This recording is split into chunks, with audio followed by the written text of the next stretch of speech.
Brooking Gatewood, my big fat Irish wedding. My big fat Irish wedding, Brooking Gatewood.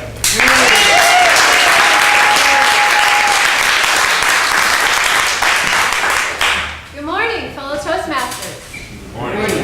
I'd like to talk to you today about my wedding.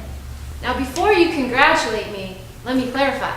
I'm not engaged, I'm not married, and I never have been. But the thing is my mother. See, my mother is Irish.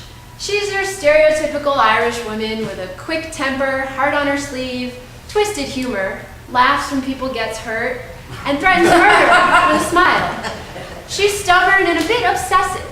And unfortunately for me, one of her favorite obsessions is wedding planning. And since she has no professional outlet for this fetish, the entire force of her inner wedding planner is unleashed on her daughters. Now, thankfully my sister is quite a bit older than I am, and so while I was growing up, her wedding file got most of the attention. Now, in case you don't have a wedding file, let me explain. It's like a recipe book, but instead of recipes for pumpkin pies and soups, it's filled with clippings of cakes and floral arrangements and band recommendations from all the bridal magazines that my mom has lifetime subscriptions to. Now, one fateful day in February of 2000, my sister actually got married. It was a joyous affair at the time, but ever since, I have been living in an eternal Groundhog Day of imaginary engagement. Wedding planning is a primary hobby for my mom. The way that some people garden, knits, or have imaginary friends, my mom plans imaginary weddings for every single guy I've ever dated. Boy number one, the dream wedding. Number one was the heartthrob from high school, a football player. He was from a wealthy Irish family, so this would be a lavish hometown affair with white tulips, a 4-piece string quartet, and one of the 3 tenors. It would be in the local papers, and definitely the bridal magazines, and my mother dared to dream a cover story. Boy number 2, the destination wedding. Number 2 was a college romance. Great eye candy, a little boring. Short-lived affair, but a very well-planned wedding. While dating number 2, my mother called me, as she often does, in a completely awkward and inappropriate time, as I'm standing there frying southern foods at his Carolina family reunion, and asked me whether the beach town we were in would be a good location for the destination wedding. Were there good restaurants and hotels nearby for the guests? And what about dress code? Since number 2 was very good looking, it should be black tie to highlight that, but since it was a beach town, she was willing to consider a casual option. Boy number 3, the cross-cultural wedding. Number 3 was Jewish, and also happened to have a bad relationship with his parents, which were his most redeeming features in my mother's eyes. This meant that they wouldn't interfere with important events like holidays and the wedding. And my mother loved the extra challenge of the cross-cultural wedding and envisioned a secret garden-esque chuppah with an Irish Catholic song sung by the 80-person children's choir that was a must for every wedding option. Now, as the boyfriends passed and I realized nobody else's mother was doing this, it seemed the issue was borderline pathological. But Irish determination is fierce, so I decided the best defense was to use my own Irish stubbornness and fight back.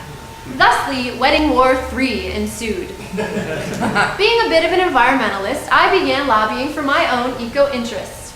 We had fights about whether steak would be allowed at the wedding, how I was staunchly opposed to the footprint of those tulips imported from Denmark in December, and how I really didn't want any poor silkworms to die in the making of my wedding dress. When I wasn't getting anywhere, I would pull out clutch buzz phrases like recycled invites and vegetarian options to flare her temper and get her to change the subject. Now, over the years, as negotiations have escalated, she's had the audacity to call in backup. Her best friend, Galen. Yes, the very same Galen who recently joined this club happens to be my mother's best friend and happens to also have a daughter with a file.